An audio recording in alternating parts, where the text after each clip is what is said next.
On February 13th, 2026, exactly 13 days after Nancy Guthrie vanished from her Tucson home, the FBI made a move that shocked investigators and family members alike. For the first time, the Bureau officially called the person in the doorbell camera footage a suspect. Not a person of interest, not a potential subject, but a suspect. They released a detailed physical description. They doubled the reward from $50,000 to $100,000, and they did something else. Something that would reveal deep cracks in this investigation. Behind the scenes, a battle was brewing between the FBI and Pima County Sheriff Chris Nanos over something that could determine whether Nancy Guthrie is ever found. Critical evidence, including a black glove that might contain the suspect's DNA, was supposed to go to Quantico, the most advanced forensic laboratory in the world. But Sheriff Nanos refused. He sent it to a private lab in Florida instead. Why would the lead investigator in a case this urgent block the FBI from using its best resources? What does this mean for Nancy, an 84-year-old woman who's been without her life-saving medications for nearly 2 weeks? And how did a seemingly explosive surveillance video that appeared to show the suspect just 20 minutes before the abduction turn out to be yet another dead end in a case full of false leads and shattered hopes? This is day 13 of the Nancy Guthrie investigation, and nothing is as it seems. Before we dive deeper into this investigation, make sure to subscribe and hit that notification bell. Here at Forensic Disconnect, we unlock the cases that deserve to be remembered, providing in-depth analysis that goes beyond the headlines. New investigations every week. Now let's examine what happened in the last 72 hours that could change everything. Let me take you back to February 11th, exactly 11 days after Nancy disappeared. FBI evidence response teams were conducting extensive searches along multiple roadways in the Catalina foothills area. The desert terrain is brutal. Thick brush, towering saguaro cacti, temperatures hitting 80 degrees even in February.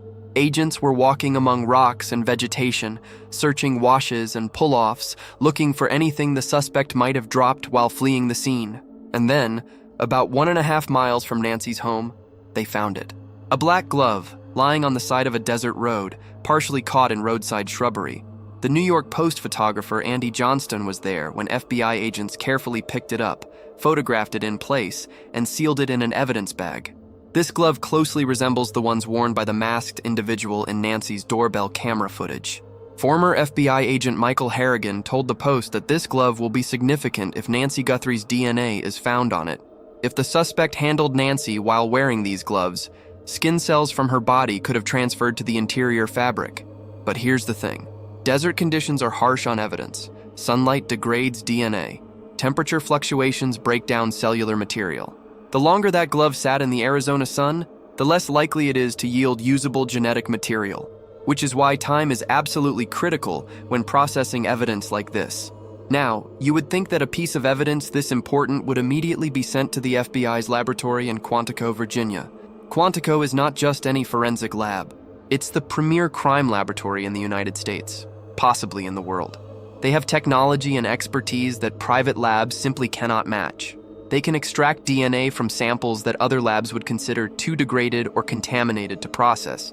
They have the most advanced genetic genealogy capabilities. They can work miracles with trace evidence. And perhaps most importantly, they prioritize cases involving endangered missing persons. When an FBI lab technician knows that an 84-year-old woman's life depends on their work, they move heaven and earth to get results quickly. So naturally, the FBI requested that all critical evidence, including the glove and DNA samples from Nancy's home, be sent to Quantico for analysis. But Sheriff Chris Nanos said no. Instead, he sent the evidence to a private forensic laboratory in Florida. When Reuters and Fox News broke this story on February 12th, it sent shockwaves through the law enforcement community and raised serious questions about what's really happening behind the scenes in this investigation. Sheriff Nanos was asked directly about this decision by local NBC affiliate KVOA. His response? He called the reports not even close to the truth and insisted his department is fully cooperating with the FBI. But notice what he didn't say. He didn't deny sending the evidence to Florida. He didn't explain why Quantico wasn't used. He didn't address the core allegation that he blocked the FBI's request. When a law enforcement official responds to a specific factual claim with vague denials and assurances of cooperation without actually addressing the facts, that's usually a sign that the core allegation is accurate, but they don't want to admit it publicly. Sheriff Nanos also told KVOA that quite a number of gloves were discovered during the search. Not just one. but he admitted investigators don't know the true value of these gloves yet. Which raises another question. If you don't know which glove is valuable and which is just random trash, wouldn't you want the best possible lab analyzing all of them? Why would you risk sending potentially case-breaking evidence to a private lab when you have access to Quantico? Former FBI officials speaking off the record to multiple news outlets suggested several possible explanations. First, there's the territorial issue. This is Sheriff Nanos' jurisdiction. This is his case. He's the elected sheriff of Pima County. When the FBI comes in with their resources and expertise and national media attention, it can create tension. Some local law enforcement officials view FBI involvement as an implicit criticism of their capabilities. They feel the need to prove they can solve the case without federal help. Second, there's the control issue. When evidence goes to Quantico, the FBI controls the chain of custody, the analysis, and the release of results. The sheriff loses direct oversight. If there are political or career considerations at play, that loss of control could be concerning. Third, there's the timing issue, though this one is harder to understand. Some private labs claim they can process evidence faster than Quantico because they have fewer cases in the queue. But Quantico prioritizes endangered persons cases. An 84-year-old woman who's been missing for 13 days and needs daily medication would go to the absolute front of the line. The idea that a private lab in Florida would be faster than Quantico in this situation strains credibility. What makes this dispute even more troubling is the timeline of FBI involvement in this case. According to a law enforcement source who spoke to Reuters, the FBI didn't get involved until late on February 2nd, more than 24 hours after Nancy was reported missing. And critically, the FBI had to initiate contact. The Pima County Sheriff's Department didn't ask for their help. When the FBI finally did get involved, the source described it as minimal at first, saying the FBI could only do what Pima County would allow. Think about what this means. Nancy disappeared in the early morning hours of February 1st. She was reported missing at 12:03 p.m. that same day. The FBI, with all its resources, all its expertise in kidnapping cases, all its advanced forensic capabilities, didn't get meaningfully involved until February 2nd. That's a full day lost. And in kidnapping cases, the first 24 to 48 hours are absolutely critical. The FBI's own statistics show that if a kidnapping victim is going to be killed, it most often happens within the first 3 hours. Every hour that passes without a massive coordinated response reduces the chances of a successful recovery. Now, to be fair to Sheriff Nanos, he may have had legitimate reasons for his decisions that aren't being reported publicly. Law enforcement often can't disclose sensitive details during an active investigation. There may be factors we don't know about, but what we do know is this. 13 days have passed. Nancy is still missing. No suspects are in custody. The glove evidence is being processed at a private lab in Florida, not at Quantico. And the FBI and local sheriff's department are, at minimum, not on the same page about how this investigation should be conducted. For the Guthrie family, watching this play out in the media while their mother and grandmother remains missing must be absolutely agonizing. Let's talk about what the FBI did reveal on February 13th. For the first time, they released a detailed physical description of the suspect based on forensic analysis of the doorbell camera footage. The FBI's Operational Technology Division spent days examining every frame of that video, using advanced enhancement techniques, measuring the suspect against known dimensions of Nancy's door frame and porch, analyzing gait patterns and body proportions. Here's what they determined. The suspect is male, approximately 5 feet 9 inches to 5 feet 10 inches tall, with an average build. He was wearing a black 25-liter Ozark Trail Hiker Pack backpack. This is a specific backpack model sold exclusively at Walmart stores. It's Walmart's private label outdoor brand, which means it's widely available and affordable. Thousands of these backpacks are sold every month across the Southwest. But here's why this detail matters. Investigators are now working with Walmart to pull purchase records. They're examining surveillance footage from Walmart stores in the Tucson area, looking for anyone who bought this specific backpack model in the weeks leading up to Nancy's disappearance. They're cross-referencing those purchases with vehicle registrations, with delivery driver databases, with known associates of the Guthrie family. The height range of 5'9" to 5'10" is particularly significant. The suspect in the doorbell footage is wearing a ski mask, gloves, long sleeves, and pants. His face is almost completely concealed, but height is much harder to disguise. You can wear baggy clothing to obscure your build, you can alter your gait to some degree, But unless you're wearing platform shoes or walking in an unnatural crouch, your height on camera is going to be close to your actual height. 5'9" to 5'10" is slightly below average for American men. According to CDC data, the average height for adult males in the US is about 5 feet 9 inches. So this suspect is either exactly average or slightly above average.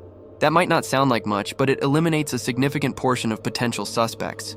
Anyone under 5'7" or over 6 feet is unlikely to be the person in this footage.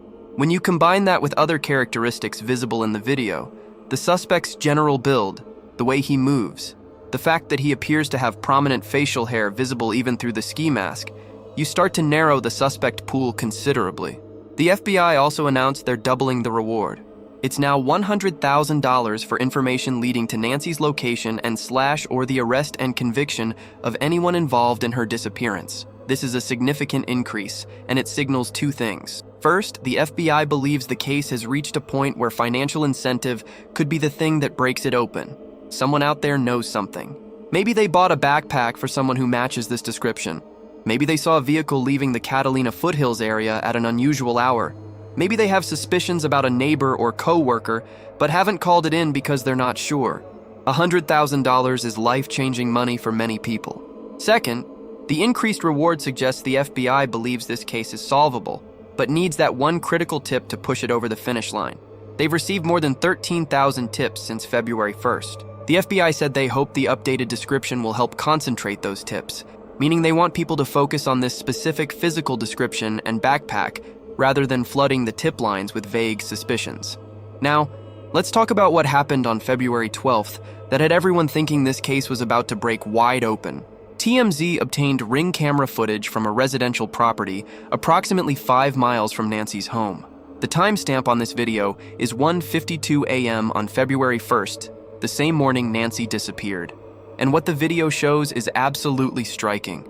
A man in a gray hooded sweatshirt and jeans, carrying not one but 2 backpacks. One backpack is on his back, the other he's carrying in his hand. He walks through what appears to be a carport or covered parking area, approaches a back gate to the property, and then does something very suspicious. He attempts to throw one of the backpacks over the locked gate. The attempt fails. The backpack doesn't clear the top of the gate. The man then leaves the property. This entire sequence takes less than 20 seconds, but here's why it seems so significant. The timeline. Nancy's doorbell camera disconnected at 1:47 a.m. This video shows a man with backpacks at 1:52 a.m. That's only 5 minutes later. The masked suspect was detected at Nancy's door at 2:12 a.m. That's 20 minutes after this video. 5 miles in 20 minutes is absolutely doable by car. In fact, at that hour with no traffic, you could easily make that drive in 10 to 12 minutes, which would leave 8 to 10 minutes to park, put on your ski mask and gloves, and approach the house. The backpacks also seemed significant. Why would someone be walking around a residential neighborhood at 2 a.m. with 2 backpacks? One theory that immediately emerged is that one backpack contained the equipment needed for the abduction, the gloves, the mask, possibly tools to remove the doorbell camera. The second backpack could have been intended for Nancy herself, or for items taken from her house, or for supplies needed to restrain and transport her. The reflective straps visible on one of the backpacks in this video are similar to the reflective elements on the Ozark Trail hiker pack, though they're not identical.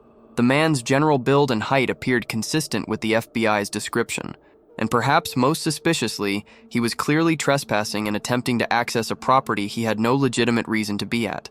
For about 24 hours, this video dominated the conversation around Nancy's case. Online sleuths were analyzing every frame. TMZ's Harvey Levin reported that law enforcement sources told them the FBI was lasering in on this video. Fox News reported that investigators wanted to question the man in the footage. The general consensus was that this could be the breakthrough everyone was waiting for. But then, on February 13th, NBC News dropped a bombshell. 2 law enforcement officials briefed on the matter confirmed that the man in the 2 backpack video has been cleared. He is not connected to Nancy Guthrie's disappearance. The FBI investigated, identified him, spoke with him, and ruled him out.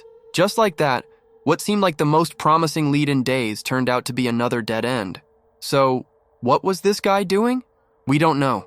The FBI hasn't released details, and they may never publicly explain it. It's possible he was a burglar casing properties in the area. It's possible he was homeless and looking for a place to sleep. It's possible he was retrieving something he had stashed earlier. The The point is, suspicious behavior at 2 a.m. doesn't automatically make you a kidnapper. And this is one of the challenges law enforcement faces in high-profile cases. Every odd detail, every coincidence, every piece of unusual behavior gets magnified and scrutinized. Most of it leads nowhere. It's just the normal amount of weird stuff that happens in any neighborhood on any given night. But when you're looking for a needle in a haystack, you have to examine every piece of hay. The clearing of the two backpack suspect is actually a perfect illustration of why the FBI versus sheriff dispute matters so much. Good police work means following leads quickly and efficiently, ruling people in or ruling people out based on evidence. The FBI has resources to do that fast. They can dispatch agents to interview witnesses, they can pull records, they can cross-reference databases, all within hours.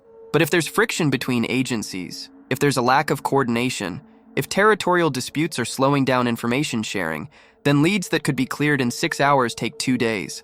And in a case where time is everything, where Nancy Guthrie is out there somewhere without her medications, where every day increases the likelihood of a tragic outcome, those delays could be fatal. Let's also talk about what else investigators are doing. The Pima County Sheriff's Department sent out alerts through the Neighbors app to all users within a 2-mile radius of Nancy's home. They're requesting video footage from January 1st through February 2nd. That's more than a month of surveillance video. And they're not just asking for footage from the night of the disappearance. They want January 11th between 9 p.m. and midnight. That's 3 weeks before Nancy vanished. This tells us something crucial. Investigators believe the suspect conducted surveillance on Nancy's house weeks in advance. Someone drove through that neighborhood, observed Nancy's routines, noted when she was home alone, identified the security cameras, and planned how to disable them. This was not a crime of opportunity. This was not someone who saw Nancy through a window and made an impulsive decision. This was planned, premeditated, calculated. Which brings us back to the central mystery of this case. Why Nancy? If you're going to plan an abduction this carefully, target an 84-year-old woman with limited mobility, and execute it with this level of professionalism, what's your motive? The ransom theory keeps falling apart. Yes, there have been ransom notes, at least 3 separate communications demanding money in Bitcoin, but none of them have been verified as authentic. At least one person, Derek Colella, a 42-year-old man from California, has been arrested and charged with sending fake ransom messages to the Guthrie family. Colella allegedly sent 2 text messages and made a 9-second phone call to family members on February 4th, posing as Nancy's kidnapper and demanding payment. He appeared in federal court in Tucson on February 12th and was released pending trial. This shows you the kind of vultures that circle high-profile cases.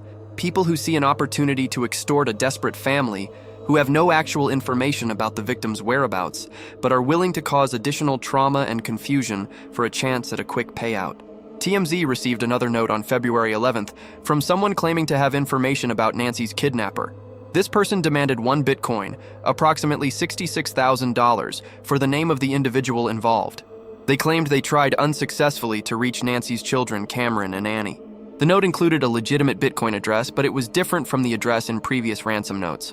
Former FBI Assistant Director Chris Swecker told Fox News he's highly skeptical of this note, calling it likely an opportunist trying to profit from the case. But here's what former FBI agent Catherine Schweit pointed out, and it's crucial. If you abduct somebody for ransom, you communicate with the family immediately and aggressively.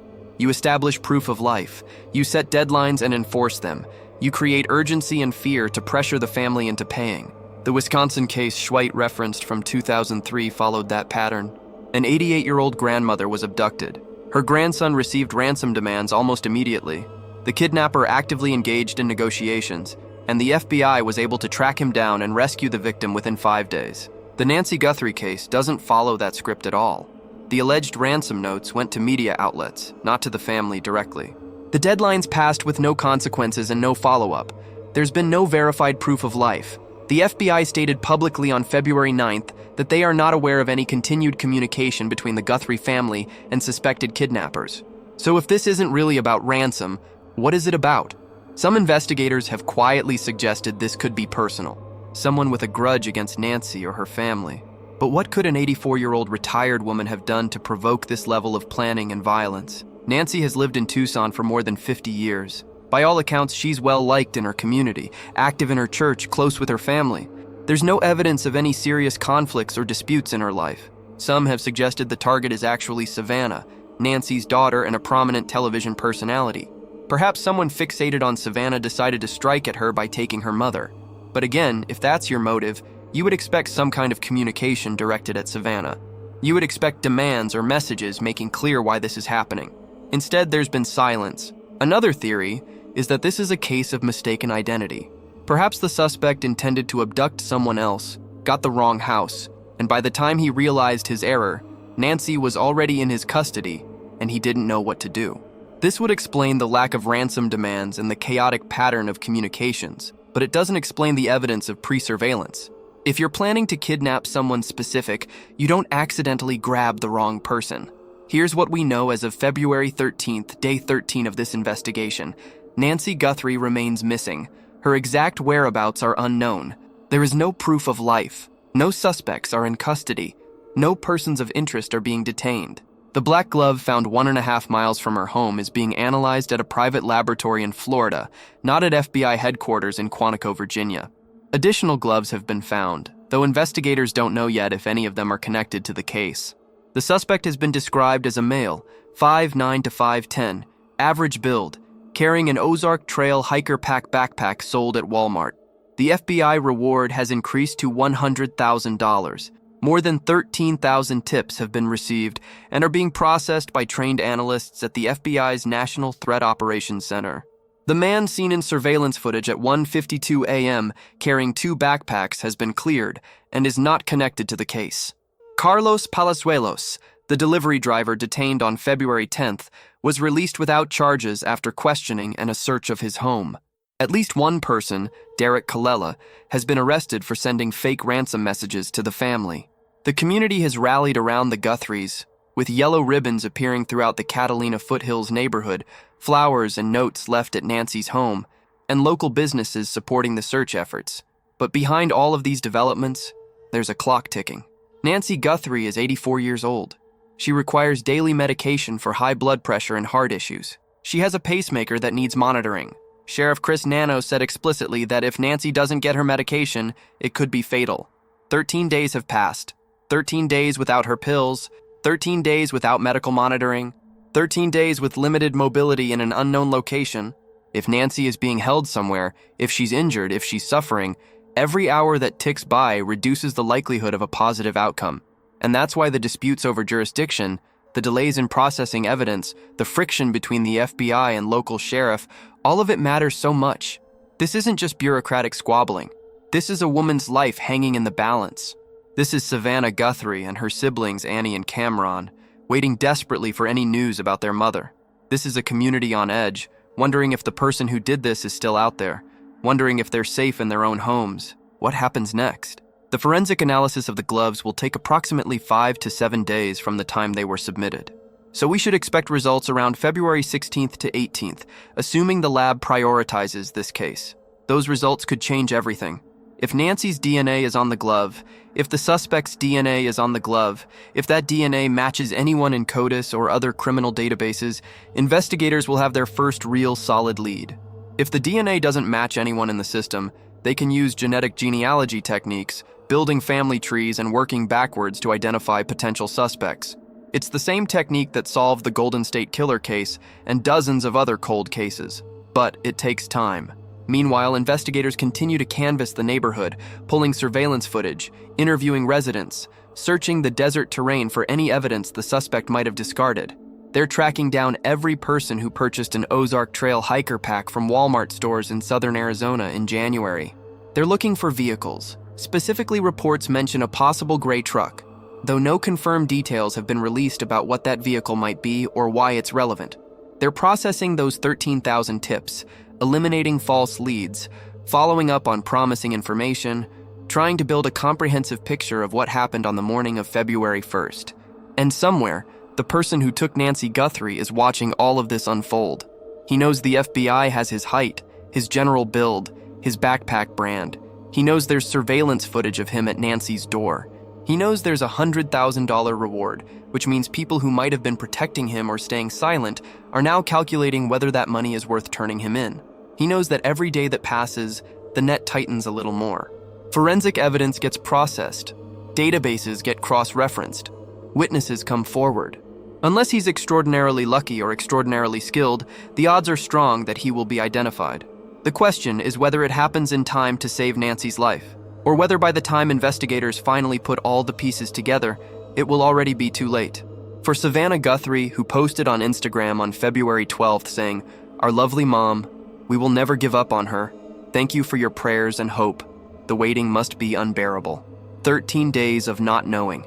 13 days of worst-case scenarios playing in your mind. 13 days of hoping that every phone call might be the one with good news. But also 13 days of watching leads fall apart, watching suspects get cleared, watching the FBI and the Sheriff's Department argue over evidence while your mother is out there somewhere, alone, frightened, possibly injured, definitely in danger." The surveillance footage shows us the moment when Nancy's world changed forever. 1:47 a.m. A masked figure approaches her door. The camera goes dark. 25 minutes later, her pacemaker disconnects, meaning she's been moved out of Bluetooth range from her phone. And then, silence. For 13 days, silence. No verified contact from any kidnapper. No proof of life. No demands that make sense. Just an 84-year-old woman who went to sleep in her own bed and vanished into the night. If you have any information about this case, if you recognize the description of the suspect, if you sold an Ozark Trail backpack to anyone who matches this profile, if you saw anything unusual in the Catalina foothills area between January 11th and February 1st, please contact the FBI. The tip line is 1-800-CALL-FBI. That's 1-800-225-5324. You can also submit tips online at tips.fbi.gov. The Pima County Sheriff's Department tip line is 5203514900. There's now a $100,000 reward available. But more importantly than the money, an elderly woman's life depends on someone having the courage to come forward with information. This case will be solved. The question is whether it will be solved in time, whether the evidence being processed in that Florida lab will yield results quickly enough, whether someone watching this video will recognize something and pick up the phone, whether investigators will find Nancy before it's too late. We will continue following this case closely and provide updates as new information becomes available. If this investigation interests you, make sure to subscribe to Forensic Disconnect for more in-depth analysis of cases that deserve to be remembered. Hit that like button and drop a comment with your thoughts on the FBI versus sheriff dispute and whether you think it's affecting the investigation's progress.